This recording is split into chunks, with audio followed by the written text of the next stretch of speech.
If you've ever struggled with balancing prep and improv, wondering how to make your world feel alive, or debated how much metagaming is too much for your games, this interview is for you. In this video, I'm sitting down with Nick Bowman, game master, world builder, and master of collaborative storytelling, to dig into the secrets he uses to make his games unforgettable player experiences. We're talking about maybe controversial thoughts about metagaming, reskinning mechanics on the fly, while your players' backstories might be the most powerful tool in your DM arsenal, and how to handle mistakes, plus a whole lot more. So whether you're a new DM or a seasoned storyteller, Nick's insights are gold. So grab your notebook and let's get into it. Hey everybody, welcome to Evil Penguin RPG. Today we're going to be interviewing my friend Nick Bowman. He is a player in one of my campaigns and a DM in another of my campaigns. How you doing? Doing well. Yeah. Good to be here. Thanks for joining me. And so, first question, let's kind of introduce. I know you pretty well, but people watching don't. So, how long have you been playing D&D? I've been playing on and off since middle school, I guess. Okay. I don't know if I would call that playing D&D. I don't back then nobody really knew what they were doing. Right. But yeah, I played some D&D with friends, when I was like 12, dabbled again in high school, got more into what I would call real D&D in college, and then, in adulthood been playing. So I don't know, 20 to 30 years. I don't know how much I want to age myself. But yeah, Right. Right. So, is that like playing or DMing or both? Or I'd say, yeah, definitely been a player a couple of times early on, and a little bit more. I've had the pleasure to be more in the more present uh, games, but mostly DM. That tends to be the seat I've fallen into over the years. okay. And then what other like tabletop role playing do you play? Is it just D&D or do you do other things? It's predominantly D&D. I have dabbled a little bit, like I played a little bit of the Warhammer fantasy role play game. Like I think the third edition, they added a cool dice pool system in that game. I played some of the Star Wars, a couple of different of the Star Wars games because that's just a cool universe to play in, a cool setting. But yeah, mostly D&D. That's always the one I return to. Okay. And I know, well, I'm a player in one of your games. Do you like run or do any other games besides that? Or you just run in one game? I really have the bandwidth for one game at a time, so I put all my creative energy into that one. Having a family and other hobbies, full-time job. Like I try to that's what I have the time for, and I think it better serves my players in that way. I know some people have the time to really, do multiple games, but yeah, just one Hmm. for me. Okay. Just Yeah. And one that's I DM in. I play in your game. I have the bandwidth to play in a couple of games, but just running the right. one. Well, that's different, right? And for you, your campaign, I should say, is like entirely homebrew. So it's not like, you know, so there's a lot more work when you're homebrewing something as opposed to picking up a module. Yeah, in a way. It's also freeing in a lot of ways, but um, I think, for me, part of the reason I probably homebrew rather than use a module is because I have the freedom. I always know exactly, uh, I know I'm not like treading into areas that aren't going to make sense. Like in a pre-made module, I'd always be worried about like what would this NPC? I have to like find the page where it explains what this guy, what this guy's whole backstory is, and like whether or not his motivation makes sense. Like would he agree to this with the players or not? But like when it's homebrew, it's like all of it's from here, and I know what everyone's motivations are. It feels more intimately connected, and I don't know, easier to run in that way. Yeah. Yeah. Yeah, that is a problem. I admit I run a lot of module campaigns, and that's definitely Yeah. a problem. Um, You do a good job of it, though. oh well, thank you. But we're not here to talk about me. We're here to talk about you. Stay on focus. Stay on target, Nick. Um, so which do you prefer? Do you prefer DMing or do you prefer playing? I mean, I really do enjoy them both a lot. I if I had to pick, I'd probably pick DMing just because uh, I don't know. I end up it's usually after having a DM that wasn't particularly good and then like draws me back and it's like I could do this better and then I end up having to like scratch that itch to run a game. Yeah. Yep. All right. So controversial question, somewhat, a little bit. Do you cheat on dice rolls? Ooh. I would be lying if I said have never cheated on a dice roll, but I try. I think it's a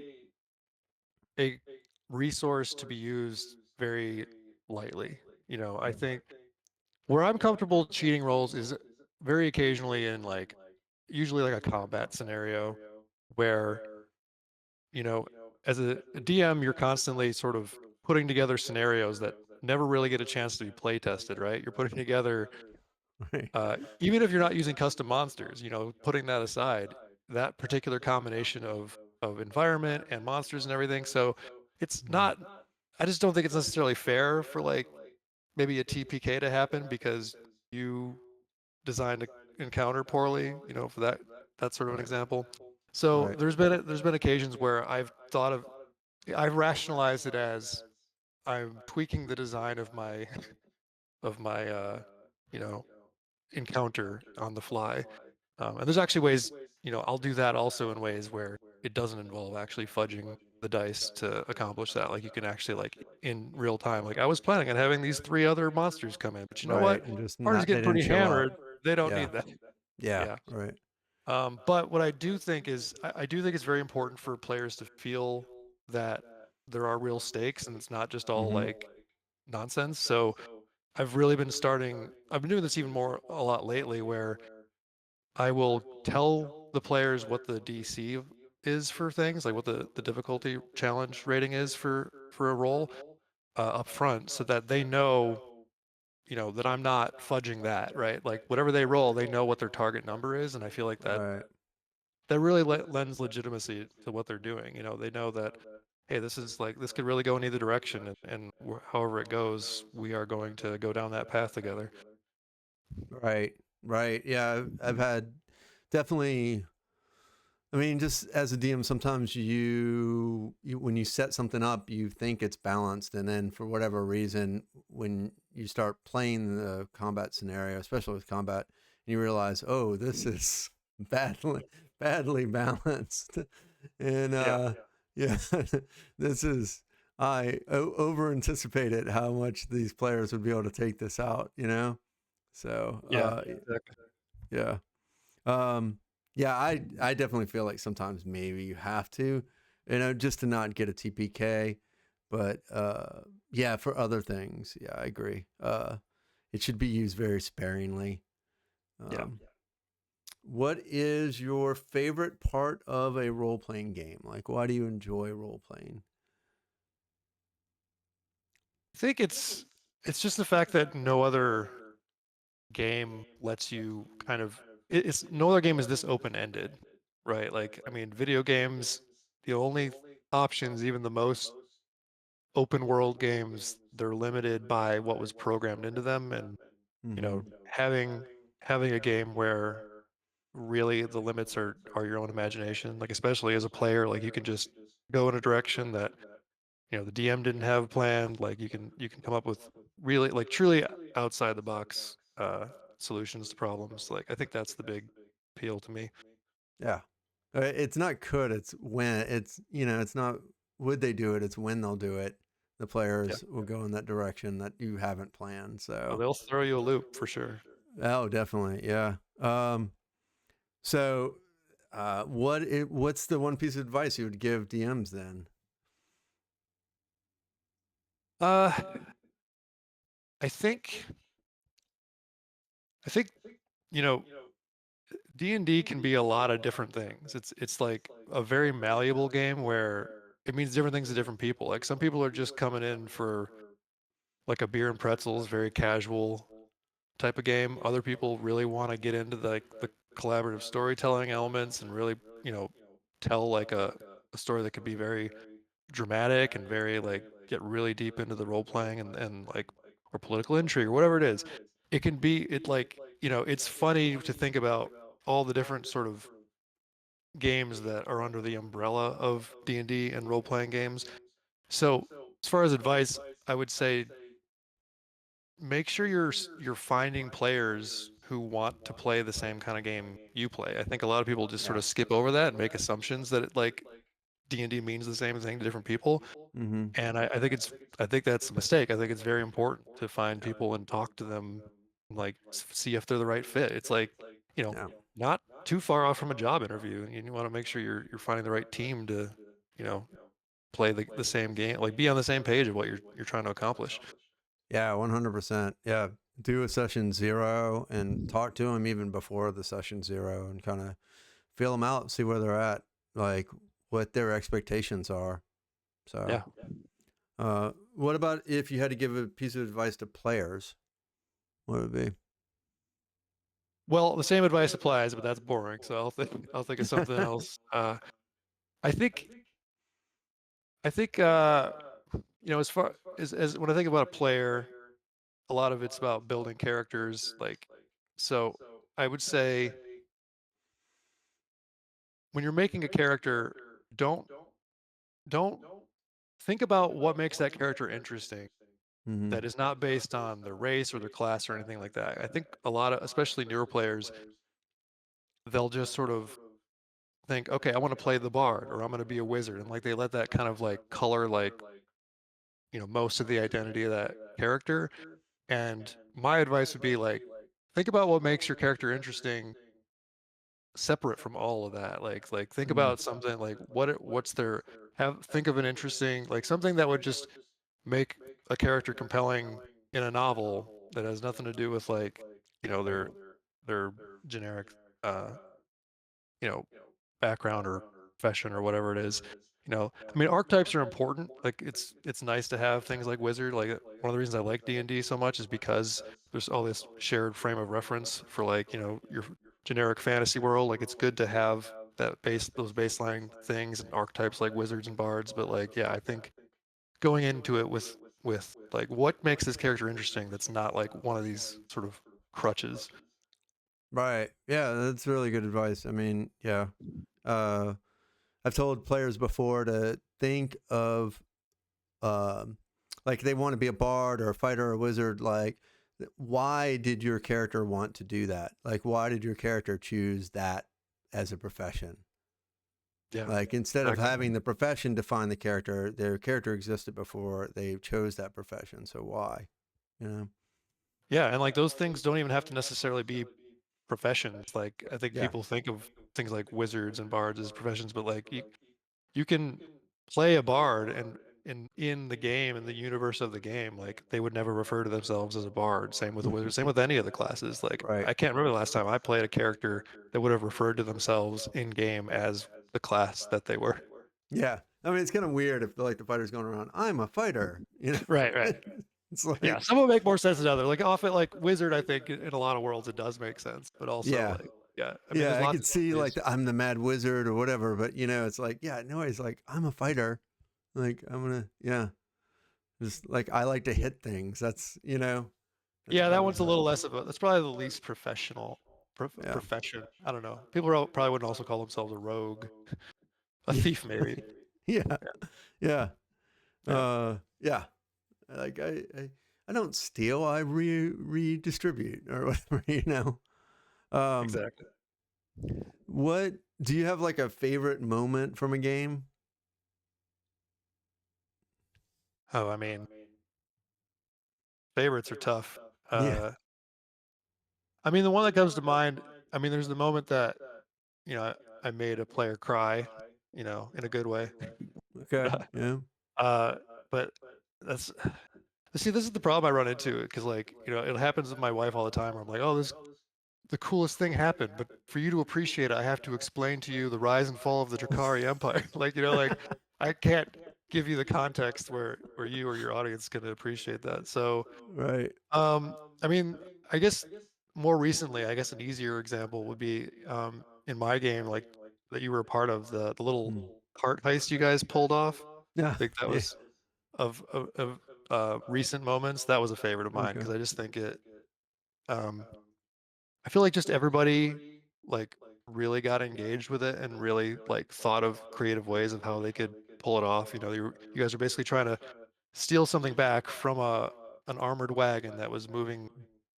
You had a clear goal. You had to like stop it before it moved from a place it was unloading some cargo to the docks in that same city. And Hmm.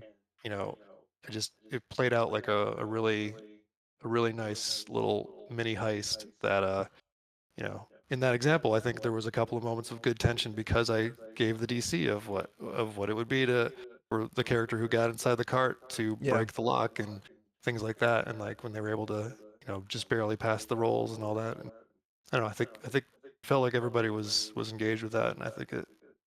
Yeah, that was one of my recent That, favorite that was moments. a lot of fun. Yeah, that was a lot of fun, and I couldn't stop thinking about D&D the movie, the heist. It was like it had the same energy Oh as yeah, that, yeah, you yeah. know.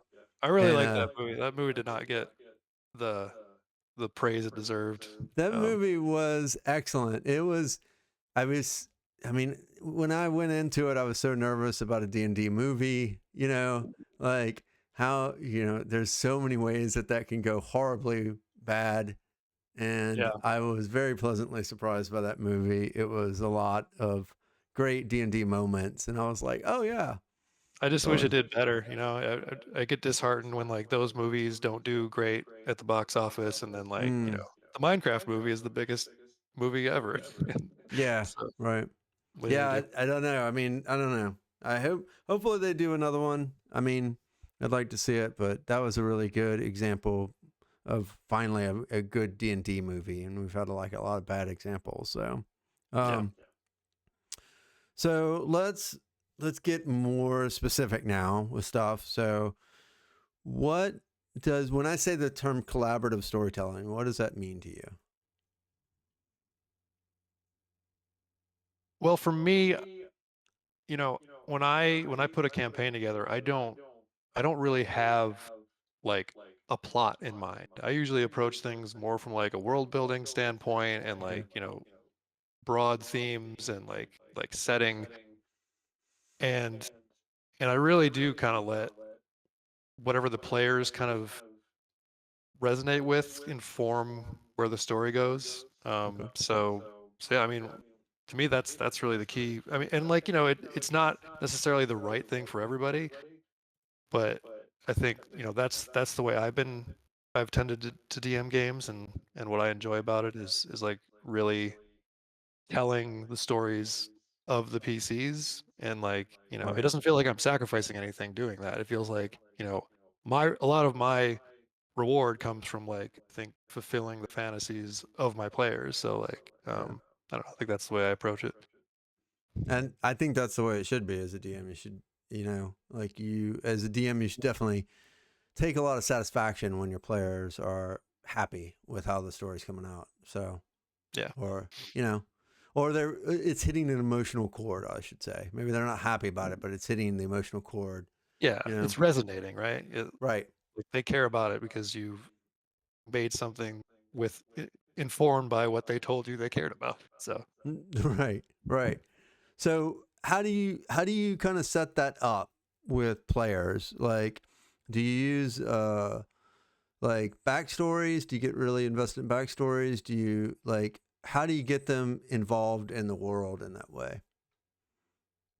yeah, so I mean, for the one you're in, which you joined not at the beginning, so you didn't experience this, but like we actually did we did a little bit of collaboration even on the world building. Like, Mm, we kind of went through a session of, brainstorming and everything, and it got them invested. They had some say and some input into the world itself, which I think that's helps get, cool. buy people into that. Yeah, that's Um cool.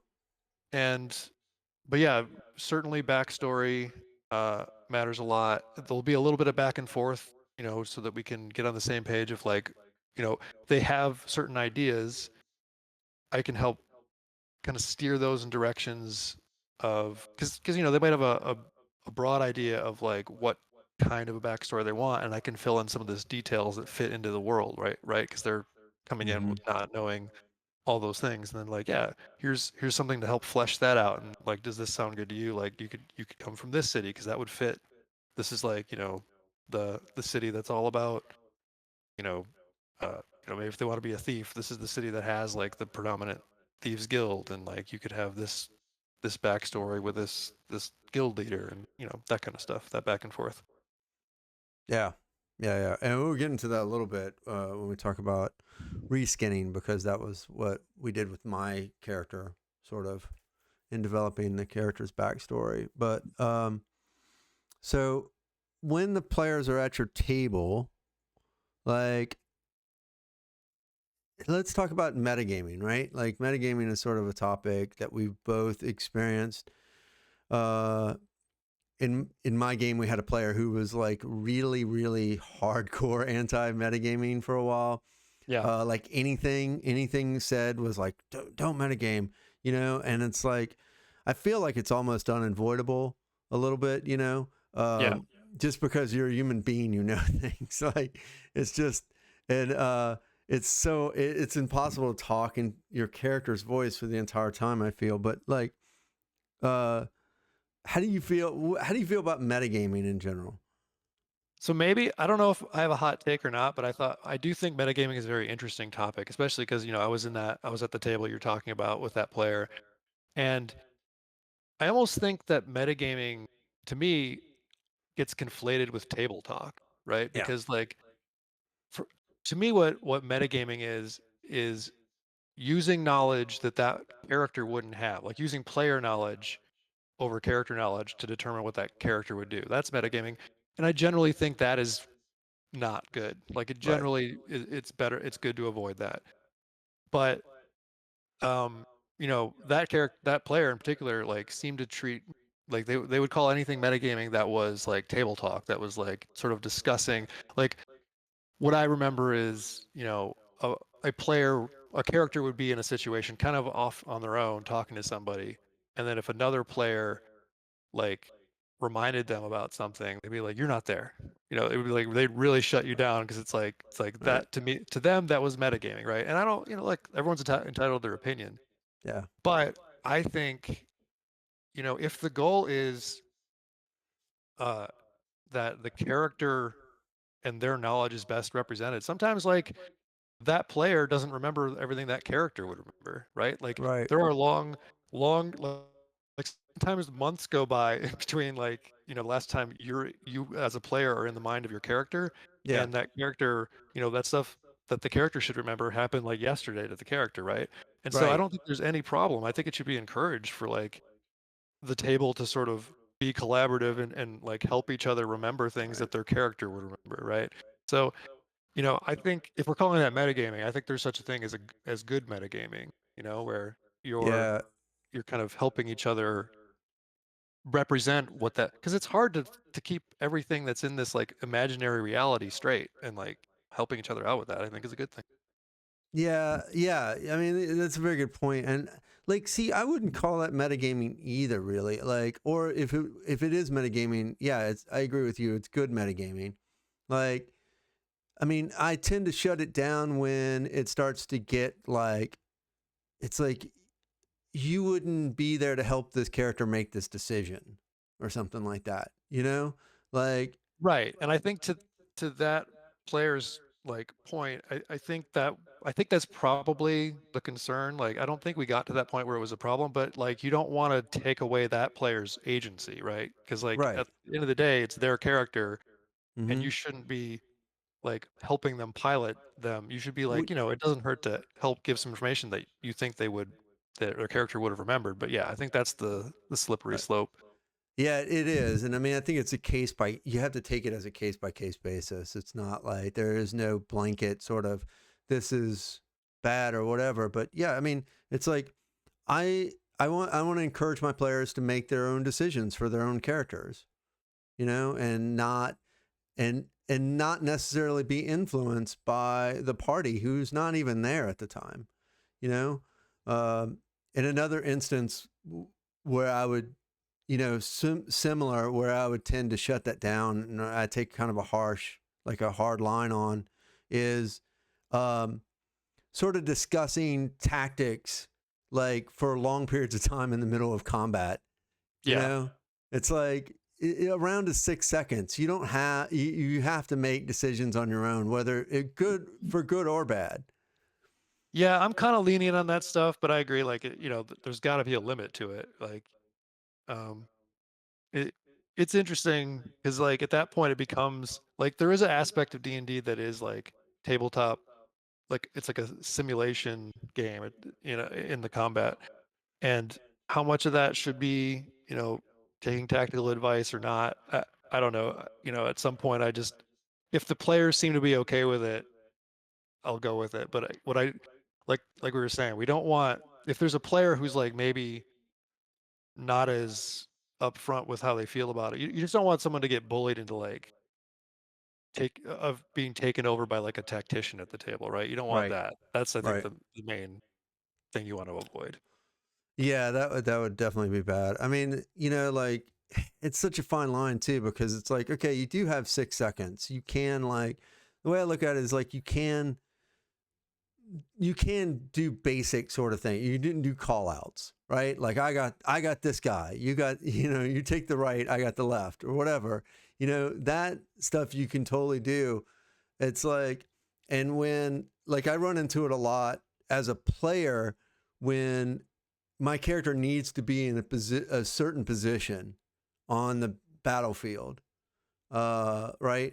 And somebody that has a higher initiative moves into that position, because they have higher initiative and they don't know that I need to be there, you Right. know? And it's like, I think like, yeah, that's reasonable that my character could be like, I need to be in this spot, you know? Yeah. Yeah. I think where the lines get really blurry for me is where, you know, realistically, the characters probably wouldn't have a great sense of like exactly how far away 30 feet is from another character. Right. But like Yeah, you have to that's kind of true. just like, let some forgive some of that stuff because I mean the game is built with a grid in mind and it's built to be this cooperative game. And so like, is it metagaming to position yourself where you make sure you're exactly within 30 feet of the player that you want them to heal you next round with your that's probably a bad example because I don't think there is a 30-foot range heal spell. There's a 60-foot end touch. But anyway, Yeah. you know what I mean? Like, knowing that you're within range of like the 30-foot uh, range of a spell that someone else wants to set up. All right. The game itself is sort of designed to be that kind of tactical game, and it gets very blurry when it's like, Yeah. should you even know who's going next in initiative? That doesn't Right. really Yeah. make That's sense. initiative is metagaming essentially because you don't know, you You know? have to just kind of like forgive some of that stuff and accept that it's a game to a certain extent. There's some DMs who are Yeah. really hardcore about it where it's like, hey, is this within 30 feet? And they'd be like, you wouldn't know how far away you are like from Yeah. that. Like you'd make an intelligence roll. Like I don't do that. I just I feel like the game sort of wants you to have some control over the precision of those type of Yeah. And things. I think that's like too far because I would say in that instance, like with that particular example, like your character has such a good sense of their abilities, right? They would know the range of their abilities and they would feel like almost innately able to determine Yeah. the exact range of that, you And know? it's just go down to the rule of fun. Like, is it Yeah. fun for a player to basically miss out on what they want to do their turn because, like, oh, you didn't know that you were actually 35 feet away from them. Now you can't Right. Yeah. Yeah. do I the mean, move. right. Okay. So here's why I'm interrupting this awesome conversation for 8 seconds. Every time I do one of these videos, I learn something new. It's so important to keep learning, and you do that by getting as many perspectives as you can. So if you're learning even one thing from Nick today, imagine what subscribing to my channel could do for your game. Tap subscribe and like this video so you won't miss out on any of the great tips that I release every week. Now, back to Nick's advice. Let's move a little bit from that controversial topic because I'm sure I might get some comments about that. That's fine. So when you create worlds And because I know you love to homebrew, so this is a great question. So, do you start with the big bad guy, or do you start with the world, or somewhere in between? Like, where's sort of your starting point? Yeah, for me, I I want my worlds to have like an internal logic to them. So I always start with like, you know, I always have make my worlds like relatable enough so like 80% they're like 80% Lord of the Rings high fantasy, right? Like everyone kind of knows what they're getting into because like I personally don't like going into a world where it's like in this world everything's blue and upside down. You know, like you want things to be somewhat relatable and like you know what you're getting yourself into. But I like to have some twists, like um, in the campaign setting that you're in now, the Titan Breach game, there was a cataclysm that happened 300 years ago, Mhm. where the primordial Titans basically the fabric of the planar boundaries weakened and like all of these uh like the primordial planes basically started leaking into the plane, the planet, the world, and and with that came like these primordial titans and everything. And so that got shut down by the gods real quick. It was this cataclysm, people died, but then like things kind of stabilized, but the world was forever changed, right? And so Mhm. for me, to get back to the question is, to me the interesting thing is asking the questions, what would a world look like where that happened, centuries ago? Okay. How would that reshape the world? What resources does that unlock? And like, in our world, for example, like the weave of magic was also disrupted by the way the planar barriers Mhm. were disrupted.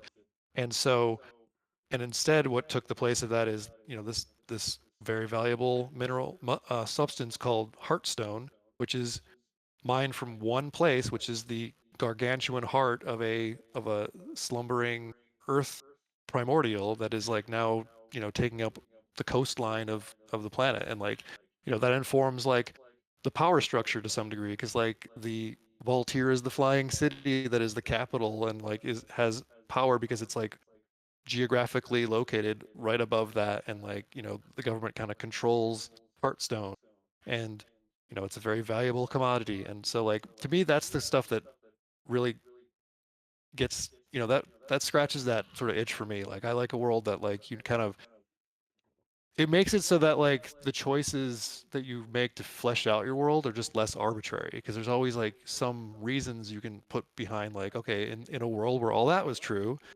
what Mhm. what would a city, like what would a smaller town that's right here look like? What's the interesting thing about that? And like, it helps fill in those that gaps. So it's like that's the level I always start and build out from there. And you know, and no, as far as like BBEGs go and stuff, like I have like some sense of, what the um factions are and everything. But yeah, I mean, I don't know. In the current campaign, what you could consider the current BBEG was someone that came out of someone's backstory. So Oh, yeah. Okay. Yeah. So you start with like a question, like like you imagine this sort of world where there was this upheaval, and you're like, what would cause that, or what would look like that? What would that yeah, look like? yeah, exactly. And if I have any like, I think about like the previous three worlds I've built. It's always like a cataclysm. I don't know. That seems to be like the easiest one to fall into, of like, what shaped It's this world. Like I've done a world where like it's centuries after like basically a war between angels and demons, right? And like and okay. and all kinds of interesting things from the fallout of that. Like you have like demonic relics that litter the wasteland that used to be not wasteland before, that celestial war broke out there. And there was like literal like human souls were the commodity in that world and things like, Okay. which I won't Oh get wow. into, but like it builds out like it made sense. And like, it just, you know I like worlds where there's like some logic to like why in that, like what would be the valuable resource in a world where, the plane, like you couldn't pass on. That was like one of the things in that world where like part of the treaty between, I think it was a long time ago, but between like demons and angels was like that the plane had to be locked, and like so like souls couldn't pass on. So like Oh, you just had like a buildup of soul energy, and like it's a very interesting moral question though, because then these souls sort of ended up being like fuel. oh, So wow. Yeah, kind of that's dark. crazy. So it Yeah, was but like that's soul punk interesting. almost. But that's interesting. I mean, so yeah, because I know some people start with the big bad guy, or some people start, just drawing a map or whatever and figuring out from there. So I like to ask that of everybody because there's no right or wrong answer. It's just Yeah, where no, do I you mean want to whatever start? like works for you. But yeah, for me that's the way I can. If I just stare at a map and start filling in things, like I just feel like my decisions are too arbitrary, and I like to have those things like make some Mm-hmm. kind of sense, even though they probably only make sense to me. Like my players probably don't know half the time, like, but it's Yeah. like it makes sense to me. So Yeah. Well, at least it's got to make sense to somebody. So at least one person knows, right? yeah. So, um, so how much, like once you create the world and you start running your game with it, right? Like you've sort of built sort of I guess the skeletal structure of the world, like the rule book. These are sort of the physical laws of this world, right? Mhm. Um, then your players go into it and like, so how much control do you try to have after your players start exploring this world? Like, do you have like a plot line you want them to go through, or what? What do you do? Well, it's interesting. I've the past couple campaigns I've started them as hex crawls, which I don't know. For those who don't know, hex crawl is like a game very much based on exploration. It doesn't really have like a story necessarily set out, but it's like you have them like this world that they can go out. It's usually like a wilderness setting, which this one started out as like you're in like a frontier land called the Rift Lands, where the planar barrier is still thin, and crazy stuff can happen, and but it's also rich in like elemental resources. Um, so you know, it started out like that where they had this little frontier town. They went out and started, helping people. Like, there was little adventure hooks and things to explore and everything, but it was very open ended. And in both cases, in this campaign and the last campaign that started that way, it's sort of like the story just sort of revealed itself as we went. And like, Mm. I wouldn't call our campaign a hex crawl anymore. Like you're in it right now. You don't. I doubt you think of it like a hex crawl. Like No, yeah, there is still a definitely hex wouldn't map, call it a hex crawl. All but right, you're probably. I mean, it's pretty story driven right now. Like you feel right, probably like there's like definitely a thing that you're all involved in doing and trying to accomplish, and stakes and forces that you're against. But those all kind of just developed as I started seeing what things resonated, what things I enjoyed that I ended up creating for like an area that it ended up exploring. Like you just start making bonds with NPCs and factions, and then like, I think of a good faction to oppose you, and like things just sort of develop. So, and in terms of like how much to control that, without tooting my own horn, I feel like I've never felt like I've never had to railroad somebody. I've never felt like the party has like moved away from the plot, because right, I feel like I've always designed the story in a way where there's always like some hooks that make sense. Like it's like whatever's happening is happening to NPCs that I know they care about, or whatever's happening I know is going to resonate because I understand their backstory. So it's like, you know, I can predict what hooks are going to actually work because I, understand right, what my players are gonna what those characters are gonna care about. right, right. Yeah, yeah. Yeah. I mean, I think it's interesting. It's funny. I think your character, I've probably done the worst job at integrating. Like, I think we figured out a way to like hook you, and you have a tie to like the like main antagonist in the story and everything. Mm-hmm. But if anything, I think you have that's one of the struggles with that, if I do have any struggle, it's having all the characters care about what's happening all the time, right? Because Yeah. even if I have like I think the current arc that you guys are in, the current story arc, is very resonant with one of the characters because it directly affects like essentially a character that they had adopted. So it's like Right. like someone who's basically kidnapped. That's like the person they're closest to. Another person, it's directly tied because they are what's called God touched, which is like, essentially the clerics in this world. I'm not going to get too into it, but like, it directly affects all God touched because it's this faction that is interested in essentially eradicating Yeah. God touched. Killing God tells you. So yeah, it resonates a lot with two of the five players. And then, the rest of the party, for the most part, at this point, you know, the level what are you, level 10 now? Like level 10 campaign, they've been together and there's bonds between them. So sometimes that can be enough, but like, it only really directly impacts two out of the five people. And so like, I do feel a little bit of that tension, a little bit of that juggling where it's like there's only so much like maybe your character cares about this. They have like an end goal to get here and they're kind of doing this stuff in as convenience. But like I'd admit that like you probably have the least reason to care about the arc you're in right now. So I think that's the challenge because like if you're gonna have a diverse party with diverse interests, sometimes there's only so many of them you can tie at once into like what Yeah. the story is. Right, right. Well, I mean, I think it's got to kind of ebb and flow between characters, right? And just sort of, if you're a player, I hope you realize that it moves. Like Yeah, and that's the always the plan focus of for the me. story Like, moves. the Yeah, spotlight will move from right. character to character, yeah. Right, Okay. exactly. Like don't try to take the spotlight all for yourself and just like when it moves, go with it, and then when it moves to you, like go with that, but it'll eventually come around.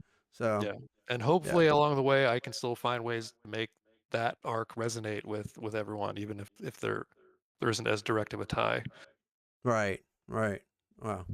Yeah, I just want to kill some angels, so that one- You'll get your chance. yeah. Um so how much do you prepare for a session? What do you do to prepare? I think it varies. Like there's some sessions where I really don't have to do a lot of prep work because I know it's going to be a session where the party's largely going to interact with NPCs that I kind of just because I know those NPCs personalities and their motivations, like that's a position where Hmm. I know I'm going to be totally cool just improvising Right. exactly however things play out. If I know you guys are going into like a new location or like, a dungeon or something like that, then, a little more prep work is required because I have to, have a map if combat is possible. I have to like have those kind of encounters somewhat planned out. Like Hmm. I do plan those encounters generally. And for me, I guess something that's I don't know how unique this is. Like one thing I really do um, put a lot of effort in is music. Where Yeah, you do. Yeah. if I especially have like a particular scene that I think is going to play out, like a moment, like I have like a soundtrack like kind of played out, and Yeah. I have like I put a lot of effort into like finding tools that let me kind of dynamically change music as seamlessly as possible. Where like if I do it right, the players don't even realize that like I changed music from like the generic sort of you know traveling music to music that fits the more dramatic scene that is about to play out with or that Mm-hmm. I expect to play out. And so that's one thing I sometimes prep for if I have a plan for some kind of scene or set piece to take place. Um, I definitely feel like you probably spend most of your prep time with the music. So, yeah, which is it's nice because like that's the kind of prep work I can do. You can really multitask that. Like I can like sure. be doing my actual job that I get paid to do. While you're just listening While to music and listening to just, Spotify and listening to yeah. like it's like, oh, this is a good one for this. Right. uh, Save to playlist. so, yeah. So, yeah. Yeah, I agree. Like combat requires a lot more prep, and like I think when you're doing NPCs, as long as you know their motivations and like what drives the NPC, then you can usually do a good job sort of improving them for any situation. Because you don't know, I mean, it's impossible to prep that sort of thing. I think because just you don't know what players are gonna, how they're gonna approach the NPC, what they're gonna ask. You know, you just have to have, for that, you would just have to be sure you know the NPC's motivations and what they're Yeah, trying to get. yeah, exactly. And if you have that, then it's like sort of just comes to you. It's like, oh well, this is how they'd react to that. Yeah, right. Yep. And I think, and that's sort of the balance, right? Like someday, like some sessions are going to be very prep heavy with lots of it. And then, like, you know, in the campaign you're in, I think one of my prep heavy days was like when I had you all have like a dream sequence, you Mm. know? And so there was a lot of prep with that dream sequence and stuff. And like I had like, you know, you were on a river, so I knew your days were sort of like, I knew like you're going to experience this day, you're going to experience this day, you know? Like because it's a hex crawl and because it's travel and I know which hexes you're going to, you know, and how long it's going to take to get to your destination. So that was prep because I wanted to make that sort of more than just like, well, you travel and now you're there, you know? So I wanted to Right. make it something interesting. But yeah, I mean, like sometimes I just don't prep because I don't know what you're going to do with the NPCs and I have no idea. So, no. Yep. Um, okay. So when you are prepping and you're creating hooks for different side quests or main quest or whatever, uh, like are there any tricks that you use for hooks or how do you approach creating hooks?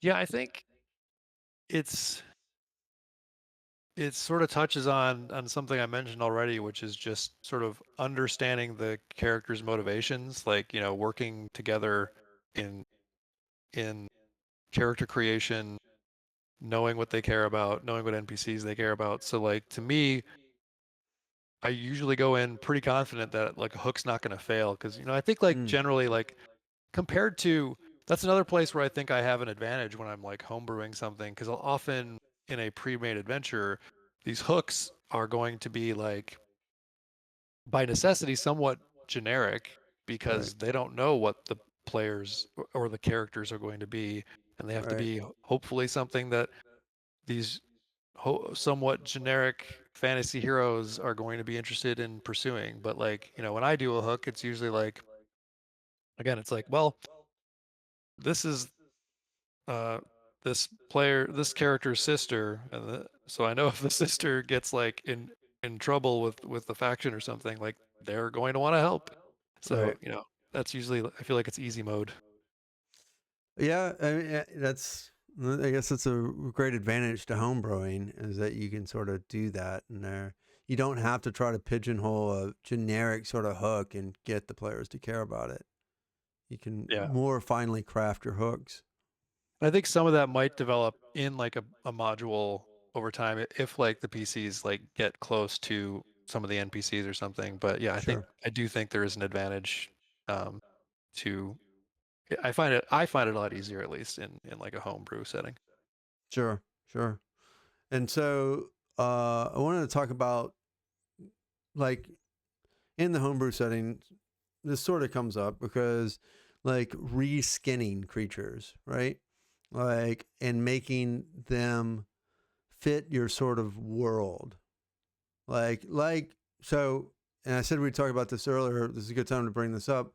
We did with my character, right? Mhm. I really wanted to do a Kinku.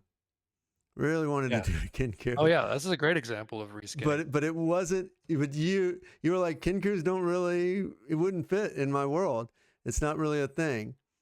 Yeah, Uh and this world is like Aarakocras, another bird race, is very prevalent because like again, because there's like this sort of elemental plane theme of like the planes sort of like are more present.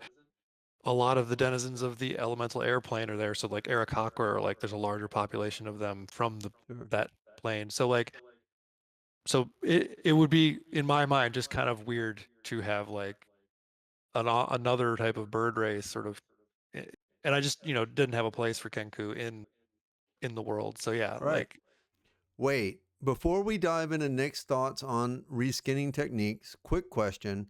Are you subscribed yet?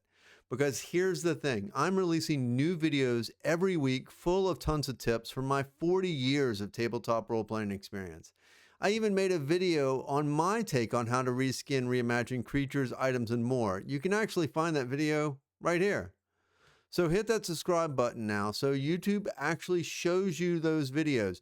And I won't waste any more of your time. Let's just get back to Nick's genius. So what did we do? so we re so yeah, I think this is a good example of something I do all the time, which is uh you know I, I think especially newer players and newer DMs might not realize, or I don't think there's anything sacred to like the what I just refer to as the flavor text of anything, right? Like, Right. and often they'll even like be in italics, like when it describes a subclass, what what the story is behind that subclass, or like I'd have to look to see if it's the same way with like the races, but like a Kenku will tell you mechanically what you get. Like one of the cool things that you liked about the Kenku is the what's it called, mimicry. Mimicry, yeah, Yeah, perfect memory or perfect recall, yeah. perfect recall, and then you have like you can mimic any voice, you can like recreate that voice. So you're playing an artificer, right? So you're Mm-hmm. in universe, you are a dwarf artificer, right? Right. Mechanically, you're a Kenku. Like you have all the racial abilities of a Kenku, but all of them like redone to make sense with you being a more an artificer than a dwarf, but like the ability to mimic voices is because you have like essentially like a vocoder that you've built. Like you had like uh I don't know if you're like injured and you can't speak without it at all, but like you basically have Oh this no, like I was injured because I went through the uh the elemental plane of fire, remember? And like basically that injured, it's part of my backstory even. And it's like, right. But I don't remember if it's like, can you not speak at all without the aid of the yeah, my suit? vocal cords are like Okay, yeah, actually okay. very fried. Yeah. Yeah, so like you need the suit like to do that, but we what we kind of came up with together was that like you speak through like a combination of other of voices that you've like recorded like with your with your suit, with the artificer technology you have, and um and so and so that explains like when you're using like that Kenku ability to like mimic a voice, it's you kind of like using your suit's like techno like ability that you've developed as an artificer to uh use a voice you'd recorded in the past or something. So I don't know, like that's the kind of stuff that um I love that kind of stuff because Yeah. mechanically, fifth edition with for all of its like uh strengths, like there aren't that many options. Like I was spoiled by like third edition, which you could build all Oh yeah. kinds of stuff with it, Yeah. and like fifth edition, like there's not as many options. So like you know one of the ways I kind of mix it up and like give myself a sense of variety, especially when I'm a player, is I will reskin abilities or retheme them. I will like, I will not hold sacred the flavor text of anything presented to me. Like, I will take what does the ability do mechanically, and I will, you know, decide that it could mean all kinds of other things. Like, another example is we have a a person who took some levels of warlock, and Mm-hmm. the pact they took the pact of the genie, which the flavor text, which I checked on, is actually like you know is all like all the part that describes like your patron is a noble genie that like blah blah blah, like it describes that's all in italics, which any person who plays Magic the Gathering knows if it's in italics that's flavor text and doesn't actually matter. Like Yeah. you could you could throw that part out. What matters is like what do the abilities actually do.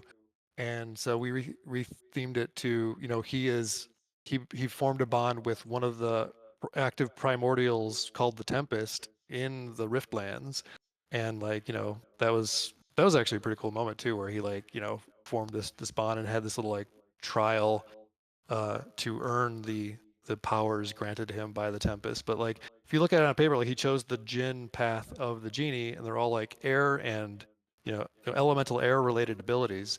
But they make total mechanical sense. I really like the mechanical abilities to um, line up with whatever you've decided to be the flavor or theme of your character, like Mm-hmm. that verisimilitude of it. And so, that's one of the reasons I end up doing a lot of reskinning. But yeah, that's another example that I really liked from our game. Yeah, I mean it's pretty easy to do, right? I mean, it's you're just you're making it thematically fit, and it's giving you more possibilities, I think. Yeah, I think it's super easy, right? Because there's not like, I actually don't like making mechanical changes to things because I like operating within sort of a rule set, especially when I'm Okay. building a character, because it's part of the challenge for me is like I don't like things homebrewed for me because like then it's like, well, if I build a really powerful character, then it doesn't count because I'm using made up illegal stuff. But that's just me. I have like hangups. Um, but uh, but no, I mean, I think a lot of people, and I have to stop acting like my way is the correct way, but like I disagree with DMs who like feel like there's this sacred sort of thing to um the whatever in-world universe description there is for something that you can really just strip down to the mechanics of it and Yeah. reuse as anything you want. Like an example of that, like I remember I wanted to play a character that had telepathic abilities Okay. for Yep. of for reasons that tied into a backstory. I won't get into the whole like character concept of it, but it just made sense for that character concept for them to be telepathic. And so I'm like, ooh, there's a race called the Kalishtar, which is from the Eberron setting. It's from like the Eberron, campaign book. And one of their main things is they have the ability of telepathy and like they can, speak telepathically with people. And I'm like, that's perfect. That Mm-hmm. DM would not allow it because they're just like, there is no Kalishtar in this world. And I Because couldn't you weren't in get the them. Eberron setting, you were in Forgotten Worlds or whatever, right? Exactly. And Yeah.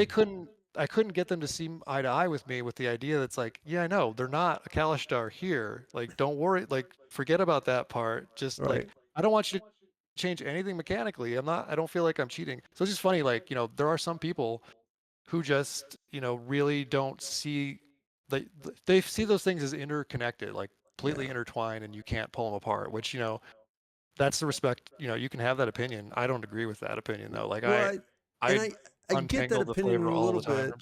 They're like, I mean, I think that opinion comes from, and I don't agree with that opinion either, but I think like it comes from the concern about balance, right?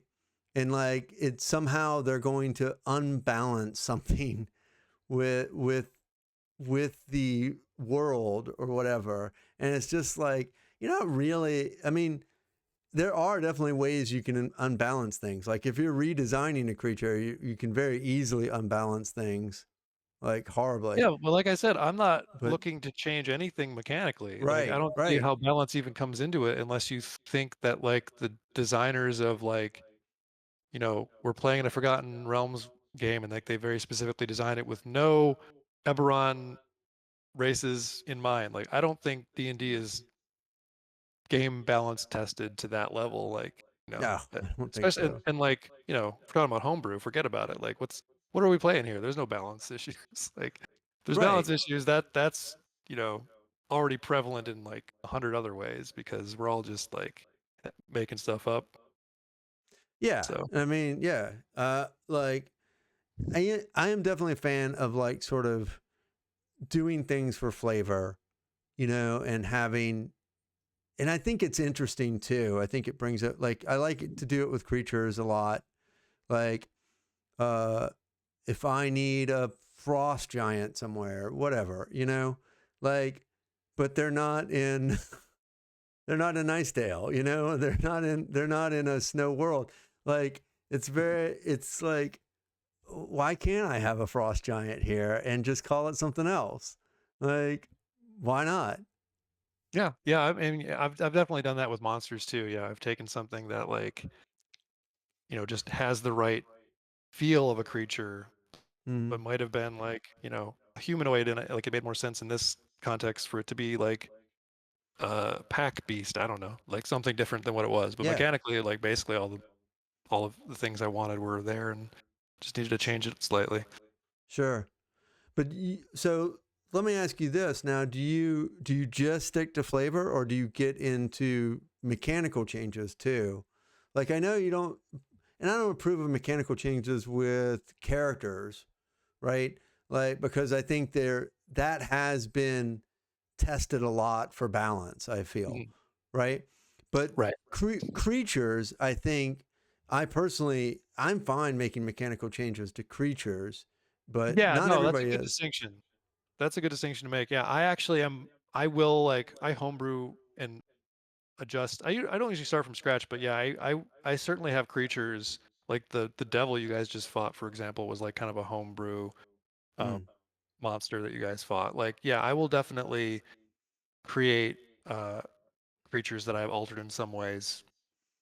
It's usually like player options that I'm very careful, like you said, like you know, play balancing those to go back to the example um, that of the DM that didn't want me to play a Kalistar. They were fully willing to sort of homebrew a telepathic race for me, and I didn't want that at all Which is because weird, yeah. I mean, I because feel I'm like just like, there's more oh, I don't. issues with homebrew. Like I don't typically allow homebrew races or classes in my campaigns because I don't feel that I can trust that they're balanced properly.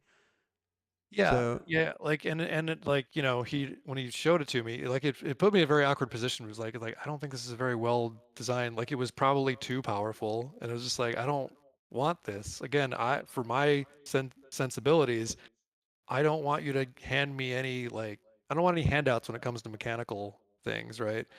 I mhm, just want to like, and again, it's just interesting that people like that they have I found that DM very interesting. How I don't want to keep hounding on this person, but like how they had these hangups of like, I can't have a Kalishtar even by another name in this world, but I'm fully willing to just like whole cloth create a new race option for you when I am not a very good game designer.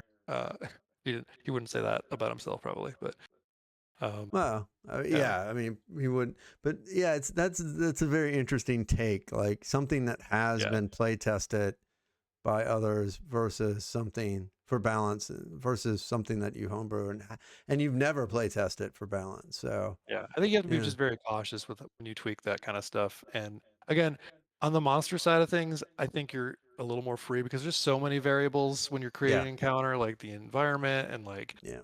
and the number of creatures you throw in there. Like there's already no like again, balance is already thrown out and basically left to the DM because they're like, here's the building blocks for an encounter, right? So like, Mhm. you've already put in sort of a game designer seat of like how many kobolds are the right amount to put with this Right. dragon and questions like that, and how do I design the hallway? And Well, so yeah, there one I of the, think it's fine to like start designing homebrew stuff oh because it's yeah, and already very one of the reasons I like to like kind of sort of make some mechanical changes to creatures is because uh you know like I have DM'd a lot of groups, and a lot of those groups, especially early on when I first started DMing, because we all sort of it was like a group of us and we all played together, and so it was one of those things like we knew the rule books like back at the time, like second edition right. backwards and forwards, and The only way like you can surprise them is the homebrew. yeah, we Yeah, knew every creature's stat block. We knew its resistances. We knew its immunity. We knew its weaknesses. Like we knew that. So it's like and it was hard not to metagame those things as a player. So it's like, you know, you right. just and so as a DM, it was just you had to. It was a matter of necessity. You had to mix things up, so they didn't know. You Yeah, for know? sure. Yeah, I consider that the metagaming thing a little bit again is just like, how many times have you come across a troll and like I've asked the DM, would my character know, like I know that trolls can regenerate and you need to use fire or acid on them, like, or whatever. It's like, Right. like how common knowledge is that in this world? Because it always puts you in such an awkward position where it's like, if I just play dumb, like this thing's just gonna keep getting up and regenerate. So Right. yeah, I it's mean, yeah. And what if what if the troll was vulnerable to ice damage, or like cold damage, instead. Like that's a loop. Like that's a loop that the players haven't seen, and it'll come as quite a shock to them, yeah, that'll throw them for a loop. Yeah. That'll definitely throw them in the loop. But it's like, why not? Why, what are there aren't limitations there. These we're talking about creatures that don't exist, things that don't exist anyway. So they could exist in however you imagine them. Yeah. Yeah, I mean, like, especially if you have, again, if it fits in the internal logic of your world and you have, Yeah. it's like an ice troll or something, and you have, and that's like the climate they encounter them in, and like, yeah, like if the change you make mechanically to it fits with Thematically. the Right. world, yeah, like, yeah, go Yep. for it. Absolutely. So yeah. Do you work very hard to like have to balance these sort of encounters with this stuff, or what do you do for that? Like, how do you? Because we talked about that a little bit, like combat balances and stuff like that for fudging dice rolls and stuff. Like, what's what's your advice for balancing encounters? Well, in my experience, especially like as characters level up, like encounters will be easier than you expect them to be. Like, especially Yeah. no matter Right. how powerful you try to make a single entity, like sometimes this is the trap that even I fall into. Even I consider myself experienced, like, but that makes me sound very full of myself. But uh, I, again, we just had the encounter with that devil. Died Yeah. faster than I would have liked, but you guys earned it. But that's the trap it's so easy to fall into because like I think pop culture and like TV shows and like stories and novels, like there's just a certain drama to like one big bad evil guy, right? Like you want the encounter to be this is the one powerful entity. But Mm-hmm. fifth edition especially is like designed in a way where it's really easy to burn down one bag of hit points. Like it doesn't matter how legendary you make them, you give them legendary actions, everything, it's still like, And, the action economy is enough so people in the wailing on favor. them. It's Yeah. yeah. So like, if I had that to do over again, I probably would have given more some kind of more of a barrier to his actual hit point pool or like, some monster minions to go with him. Um but yeah, I don't know. Like as far as balance goes, like I in most cases, if I have like a balanced like I have a encounter with a good mix of monsters in it and everything, I've gotten pretty good at like, I don't know, just feeling that out. And I wish I had better advice for how to do it. Some of it just kind of comes with like, you know, you just sort of build that body knowledge and you kind of like feel out what feels what is right and what's going to work out. And like you kind of know your party. And I do think, we talked about a little bit earlier, it's good to have sort of safety valves where like Mm-hmm. you build Definitely. an encounter where you could seamlessly add or not add more, Yeah.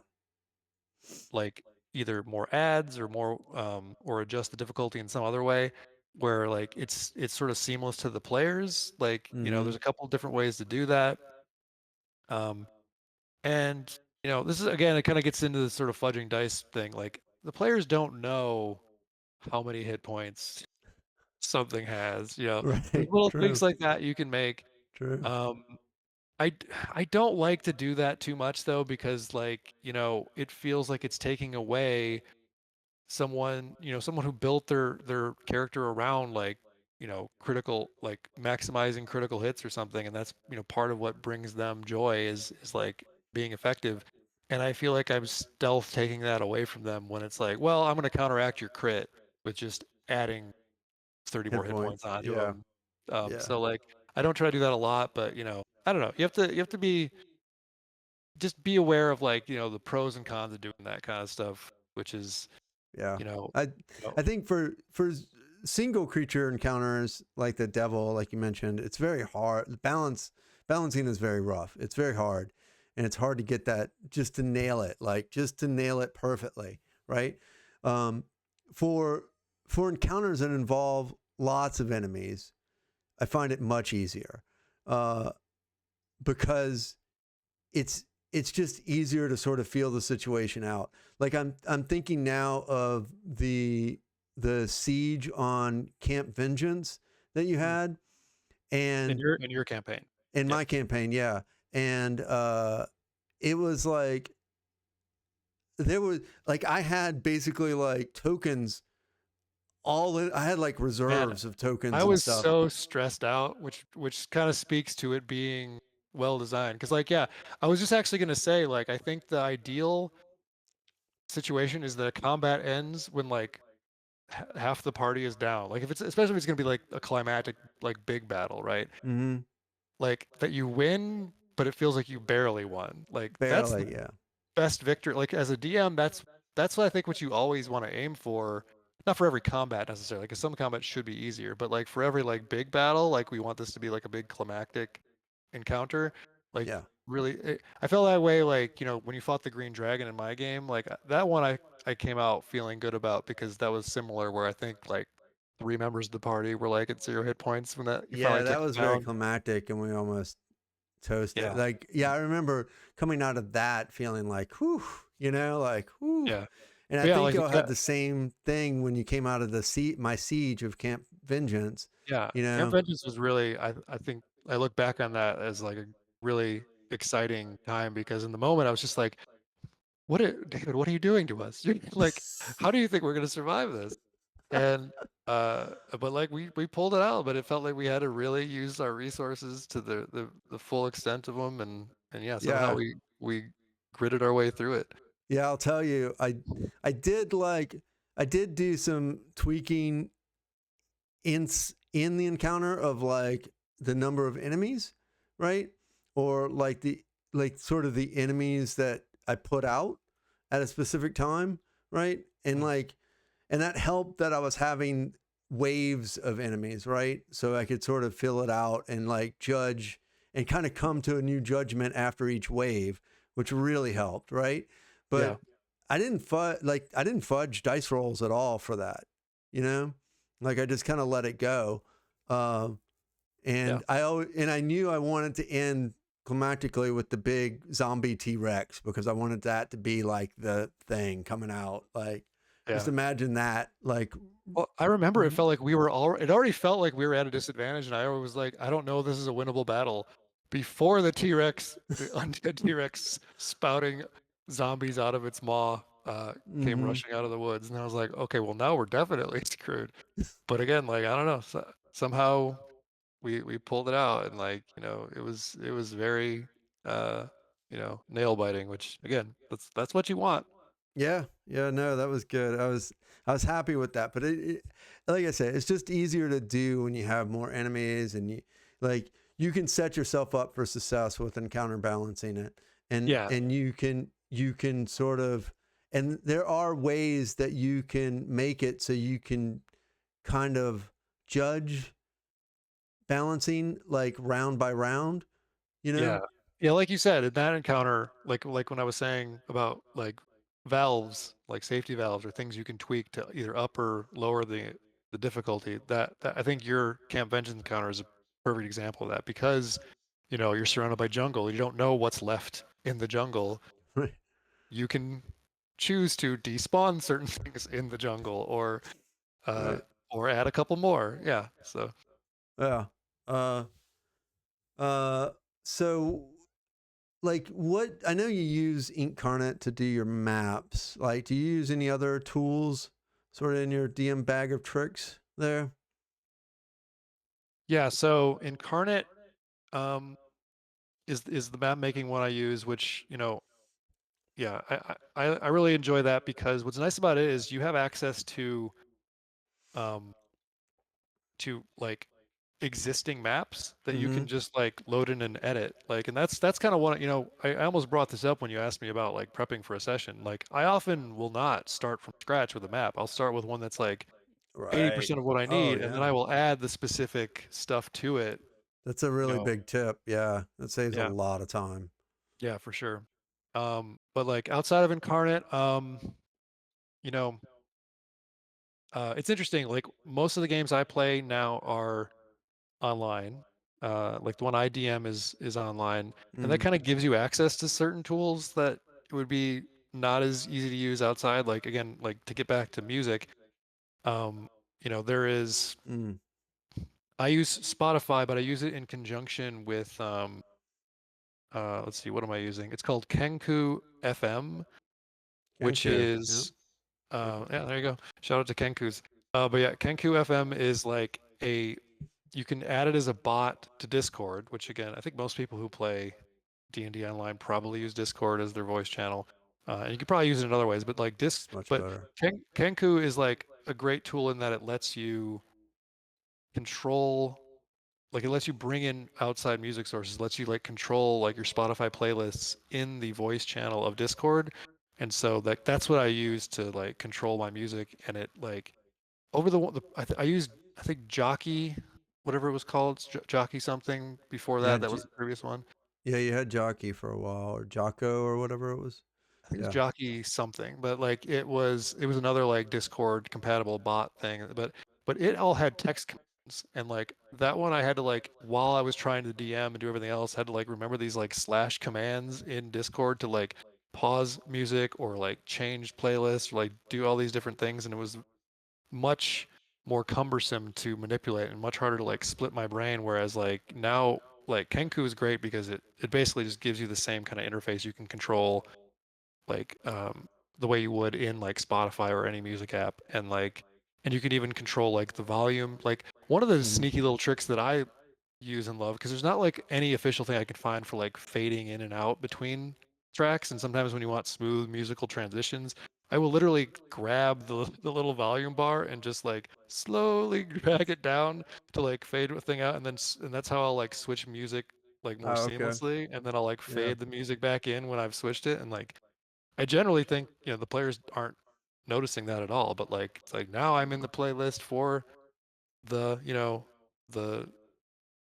betrayal that I have planned coming up to happen, Right. and so This should um be really a tool for you know like transitioning between music tracks I'm more. surprised I can't find one like for like, like a music tool that lets you control like the actual I, like I'm crossfading surprised of too. That's a basic crossfade is like a basic ability that you know. yeah. Hey, if anyone knows one about one, post in the Yeah. comments. Right. Yeah.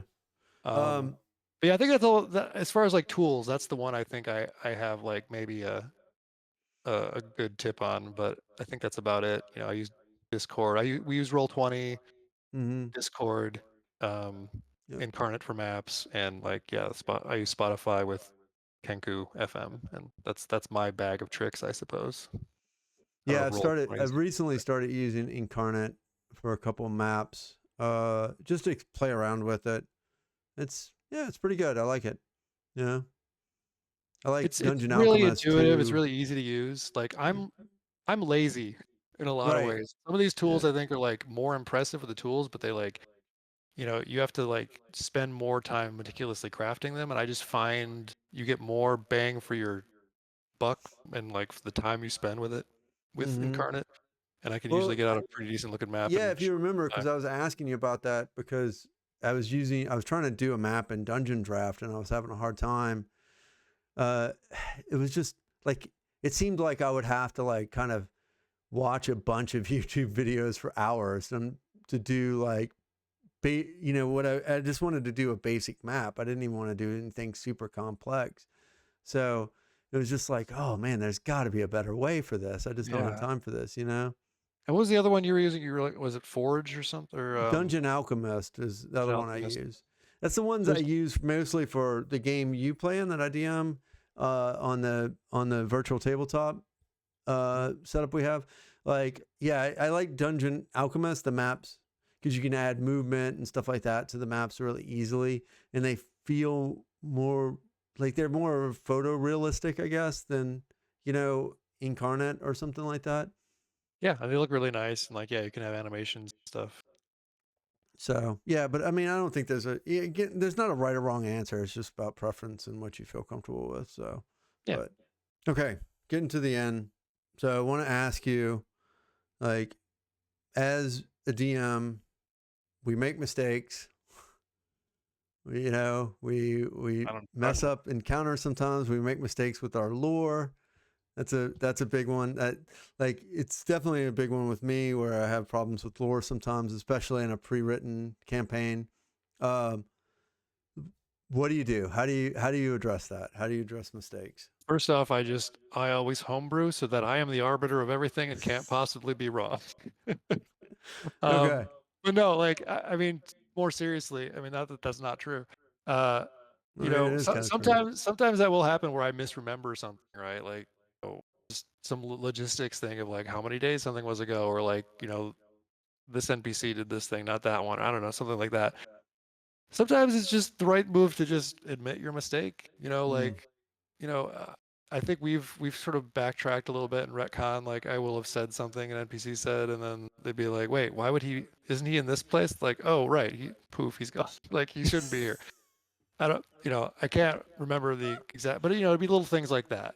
I right. will just come clean. Those things don't matter so much.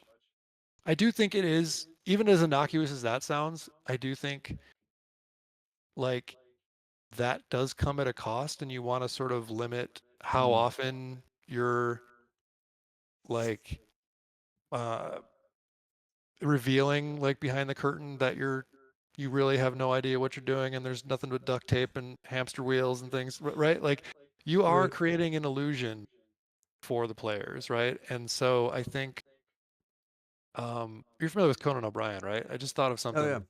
Like Conan O'Brien was on Hot Ones recently. I don't know if you're familiar with that show. There's like that, it's that interview show No. with Hot Wings.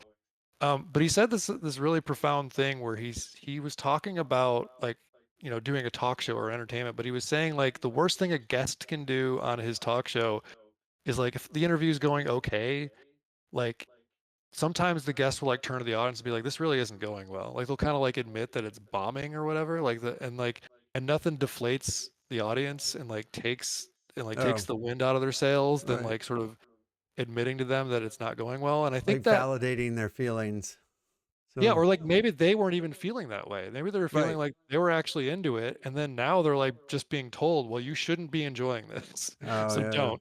And so, like, it's not the same thing, but it made me think of that when it's like when you admit that like you're, you screwed up or something. Like I've had DMs before who like are doing just fine, but they'll like kind of be self-conscious about it, and they'll be like it's like, oh man, I don't remember what this guy's voice is supposed to be. Like they'll kind of like just be a little too transparent with everything that they're kind of caught up with in their mind. And I've told them Mm, before, it's like, dude, you're doing just fine. Like, I don't think you should have said that. Like, because now, like, that part is what took me out of the immersion of our little story we're telling together, sure. not the slightly off voice that you were using for that NPC, but like stopping the whole world in its tracks to like comment on how your uh your voice was off was the thing I wish you hadn't done.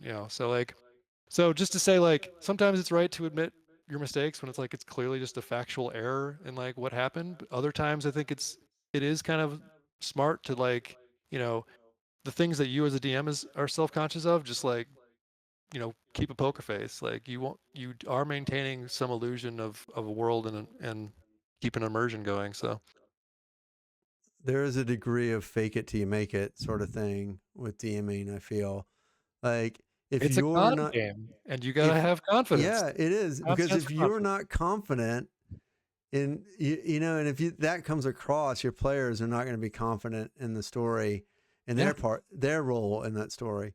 And so, but I have to say I am guilty of that specific example you brought up and not I wasn't like I thinking of have, you, by the way, but huh? um, I wasn't thinking of you when I Oh, mentioned you that. weren't because I know Uh, I've done that before. Like I've said specifically, I can't remember what this character's voice is supposed to sound like, but Yeah, I think you are guilty of it too. But no, I have another person who does this kind of thing all the time. Otherwise, pretty great DM too, but like that's I think their biggest flaw. Like you do it occasionally, but not. I Okay. wasn't even thinking of you when I was thinking about that. Oh, well, that's good. Yeah. I'll try to, I mean, it's like we're always trying to improve our ability to DM, right? And it's like that's one thing. It's just like, new DMs, I think I see this a lot on like forums and stuff.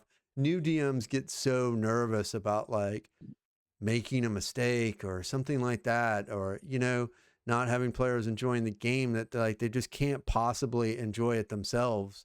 And therefore their players won't enjoy the game because they're not enjoying it, and it sort of goes both ways. Like you feed off of each other's energy in that moment. Yeah, for sure. And it's like they just get so into their head about it.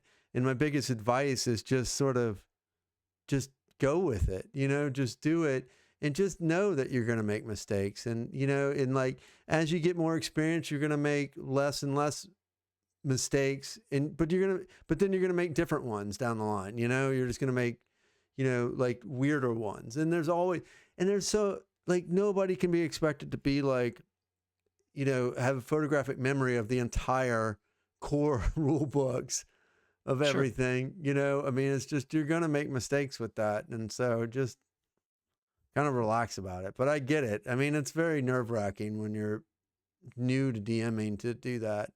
And even Yeah. experienced DMs, I feel like fall into this trap of like, sometimes we get caught in our own head about it. So, Yeah. Yeah. I mean, I'm sure I do it sometimes too. Like I'm sure I do. Like I don't. I'm probably not as conscious of it, but yeah, I think it's just yeah a game of like I said, it's a confidence game. Like the more energy, like you put out good energy, half the mistakes you make, players aren't going to notice, and then yeah, it's right. totally fine. Part of confidence is being okay with also just admitting your mistakes and rolling things back, and people I think Mm-hmm. appreciate that honesty too. Like so, it's just finding the Yeah. right time to do one versus the other. I'll say one trick I have, right, is like if an NPC, if the characters are talking to an NPC and the NPC says something wrong about the lore, Mhm. about like a history or something like that, and if the players point that out, I'll be like, "Huh, that's interesting," you know, like they don't know that the NPC knows that or that he's right about that, or he's not just they're not the NPC isn't just straight up lying about that, you know. Yeah, They could be. So, it's true. Yeah, you're uh, either maybe you're hiding your tracks that you made a mistake as DM, or maybe that you know that particular yeah, NPC is not a reliable narrator. always pass the buck when you can for mistakes. Blame it on your NPCs if you can. So, Yeah, yeah. All right. Well, that's the end of my questions. So, I mean, I know that we went a little bit over time, so I appreciate it. I know what I talk. I know I'm a talker. Ugh. No, it's no.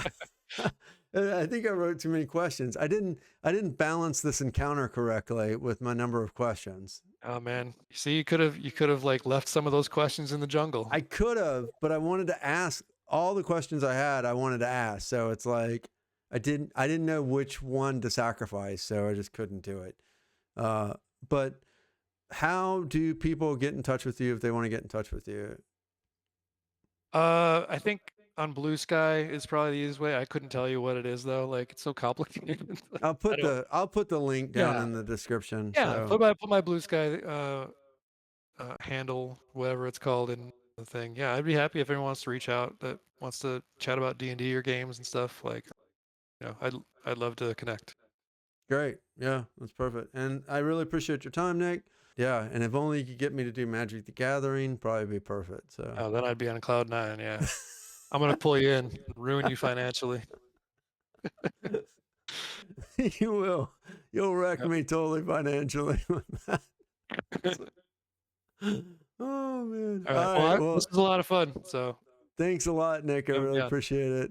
All right. Have a good night, and if thanks everybody for watching. And if y'all want to reach out, remember to like and subscribe. Uh, Hit up the comments.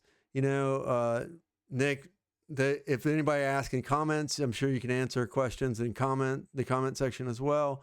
All right, Sure. I'm here to answer questions, and I appreciate everybody watching. Thanks very much for being part of Evil Penguin RPG. It helps this channel and helps this channel grow, and hopefully makes everybody's games better. So that's all we want to do. All right, thanks very much. Appreciate you, and good night.